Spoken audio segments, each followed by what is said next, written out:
Missouri lawmakers returned to the capital city for an extraordinary legislative session. Called by the governor, the purpose of this extraordinary session was to pass legislation addressing a recent Missouri Supreme Court ruling involving vehicle sales tax.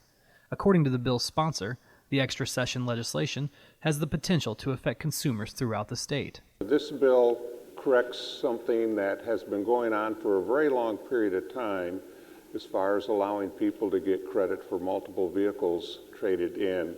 And so this will affect every senator's district because you only have 180 days to allow for that credit. So that's why we're here for the special session. The extra session legislation was unanimously approved by the Senate after a vote of 29-0. The legislation will now move to the governor's office, where it will be considered for his approval. Senate Bill number 282. This year's extraordinary legislative session coincided with the General Assembly's annual veto session. During this year's veto session, the General Assembly did not vote to override any of the 6 vetoes made by the governor. In addition to the week's extra and veto sessions, Missouri senators were involved in numerous committee hearings involving a wide array of issues.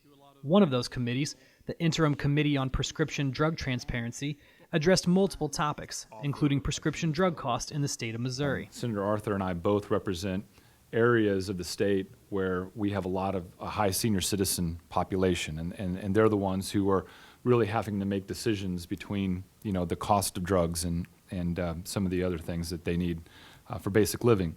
The Interim Committee on Prescription Drug Transparency will continue to meet this year and into the 2020 legislative session, where they look to hear testimony from those daily engaged in the delivery of prescription drugs.